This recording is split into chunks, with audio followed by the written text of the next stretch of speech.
If you clicked on this video, I'm going to make the assumption that you're entering 2025 with the ambition of quitting the 9 to 5 that you hate so dearly. And after weeks, maybe even months of side hustle research, you stumbled across dropshipping. But is this method still alive, or are you too late to the party? In this video, I'm going to be breaking down dropshipping for you in the simplest terms, and towards the end, share with you the true story of how I was actually able to quit my 9 to 5 and be fully focused on my e-commerce business right now. So without further ado, let's get right into the video. So first, I want to define dropshipping for you in the absolute simplest terms, like terms my grandmother would understand. So the concept of dropshipping first started gaining internet popularity, I would say around 2014, 2015. I personally heard about it in 2020. A friend introduced me to it during COVID. You know, we were all trying to find different ways of making money online. Sent me a course he had bought, and I consumed the whole entire course, and I thought this was amazing. And primarily why I fell in love with dropshipping is I loved the idea of me just selling a product that someone else has to take care of all the fulfillment. There's no risk of buying upfront inventory. Now, back in 2018, 2019, 2020 even, you were able to do dropshipping simply by going on AliExpress, finding a sort of gimmicky product that they sold for $2 to $3 and seeing if it was being sold in the US market. If it wasn't being sold in the US market, you can often take the video of the product right off the AliExpress page, put it on your own site, make a little logo in Canva that took about 10 to 15 minutes and start selling right away. Whenever you'd get an order, the fulfillment center in China would send it over to the customer, and you wouldn't really have to think of much else except for promoting the product and running ads for it on Facebook. But this method is no longer the same, or at least if you want to succeed in dropshipping, it's not that straightforward. Now, when I personally experimented with this model of dropshipping, taking videos straight from AliExpress and just doing straight fulfillment from China to customers or even to myself, when it came to buying samples, I started to see all the gaps in this strategy. The first gap that I noticed was the shipping time. So I ordered a sample to come in for myself, and the sample took about 1 month to get to me. Again, it was a very gimmicky product. I don't know if I still have it around. It was like this keychain that would hold your keys in a way like a pocket knife would be, where you flick it open and there's a bunch of keys. The product took a very long time to get to me. When it finally arrived to me, instantly I just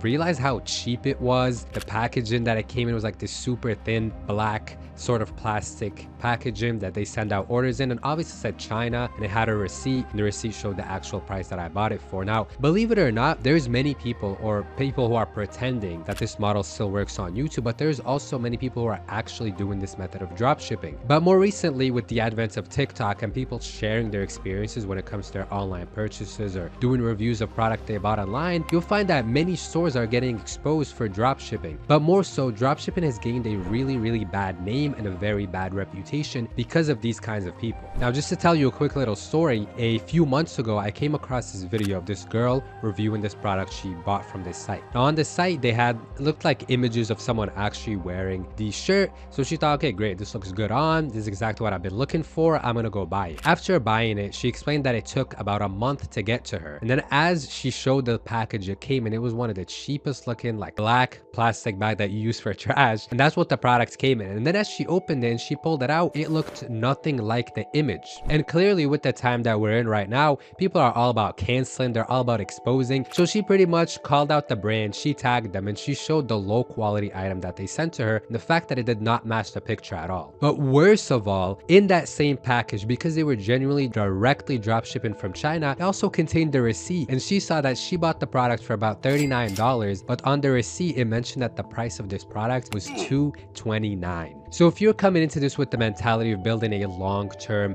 money plan, something that's going to give you income consistent enough for you to quit your 9 to 5, and you're one video expose away from it all crashing down, do you think this is something that's truly viable for the long term? Now, as I said in this video, this is all about honesty and all about the truth, and that form of dropshipping is dead. But dropshipping as a business model is still an amazing way of making money online. So let me explain the true way of dropshipping in 2025. So after reflecting more so on dropshipping and breaking it down into something simply as a customer buying the product from you, it's a real product that you've sampled, that you've tested, that you physically have some samples of it. The way I like to look at dropshipping now is simply as a method of not holding inventory and not making excess inventory. So how I was able to quit my 9 to 5 job was with a method of dropshipping called print on demand. And this video isn't to pitch you exactly on print on demand, but I want to explain the behind the scenes of it a little more for you and tell you exactly why this is a much more viable form of dropshipping. So with print on demand, you can select a design that you want to put on any sort of item. It can be clothing, it can be mugs, it can be posters, it can be something as random as license plate frames. You can have your own unique designs, or you can buy designs on Etsy. Now let's say you make your own unique design. You can put this design on this product, and Printify or Printful, they have fulfillment centers all over the US and even all over the world. So you can order a sample of this product from them. It will arrive to you within a reasonable time frame, 5 to 7 business days. You can get it in hand, you can see the quality of it, you can see and ask yourself the question, is this something that I feel proud selling to my customers? If the answer is yes, then you can create content with this product. You can go promote it as your own product because it truly is your own product. You're not stealing creatives from anyone else, you're not stealing images from anyone else, and best of all, your customer is going to get exactly what they see in the product listing photos and also in all the content that you make. Now, why I like print on demand so much is because it takes all of the positive aspects of dropshipping. Now, although you have your own product, you don't have to hold excess inventory of it and risk losing out on a ton of money. You don't have to take the time to actually package up every single order and send it out, but everything is handled by the print provider. Now, let's say you don't want to sell printed products. Well, there's fulfillment centers all over the United States that can hold your stock of whatever it is that you want to sell and take care of all the fulfillment for you. And you can bring in small batches of inventory, hold them in that fulfillment center, and get things shipped out. Now, if you're going to follow this method, this right here is what's going to allow you to actually quit your 9-to-5 and continue bringing in that solid income for you to live a comfortable and fulfilled life. The message I want you to take from this video is to understand that dropshipping is not dead, but dropshipping is simply a business model. And if you truly think about it, most of the big businesses, most of the multi-million-dollar, billion-dollar companies do dropship. They have different factories all over the world that hold their product right there, and when an order comes in, they simply fulfill it. Think Nike, for example. They have warehouses all over the US, South America, Europe, Asia, Africa, I'd imagine as well. And you don't see the CEO or the founder, Phil Knight, going into the factory and packing everything up and sending it. No, they have factories everywhere filled with stock quantities that they'll take account of how much they truly sell. Obviously, they have much more advanced data and metrics, but they'll keep smaller quantities so that they don't overstock. And then whenever orders come in, they're taken care of. And you at the top, as the business owner, as the founder, as the CEO, you solely want to focus on creating your content. You want to focus on bringing in new products that are going to sell well. You want to focus on your marketing. You want to take fulfillment and shipping orders and going to the post office and packing things completely out of your hands and put them in someone else's hands. Because at the end of the day, your power comes from your mind and your creativity that no one else has. So going into 2025, if you pick dropshipping as the business model that you want to go with, the final piece of advice that I'm going to give you is you're not going to achieve anything if you jump from one side hustle, one business model to another. Actually, scratch the whole idea of a side hustle. If you don't look at your business as your main business and your job as your side hustle, you are forever going to be caught in those gold handcuffs of the corporate world. You see a little background about me. Ever since I started working my 9-to-5 in sales after graduating college, I never honestly had respect for that job or took it seriously because I always remembered, first of all, the salary that they were paying.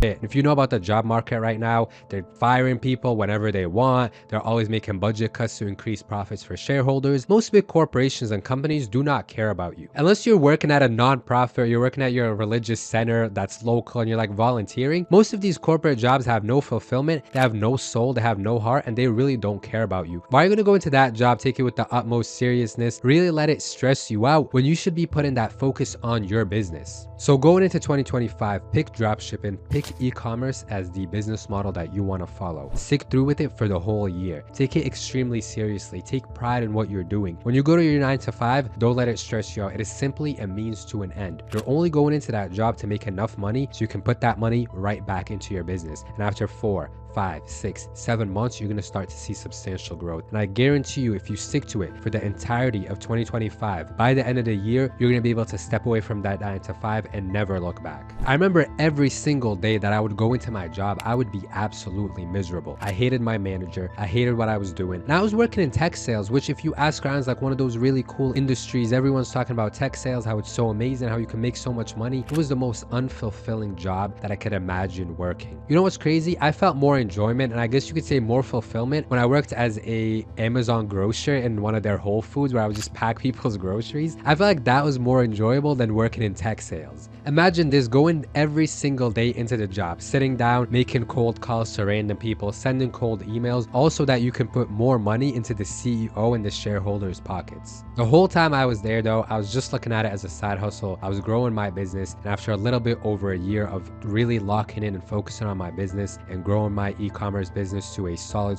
point of straight consistency, I quit the 9 to 5, never looked back, and I want that same exact thing for you in 2025. So thank you for watching this video. Don't forget to like and subscribe. Down below, I hooked you up with a free course on how to get started with e-commerce and TikTok shop, and you'll also find my one-on-one coaching link, my one-on-one consultation link. I'll see you in the next video. I'm out.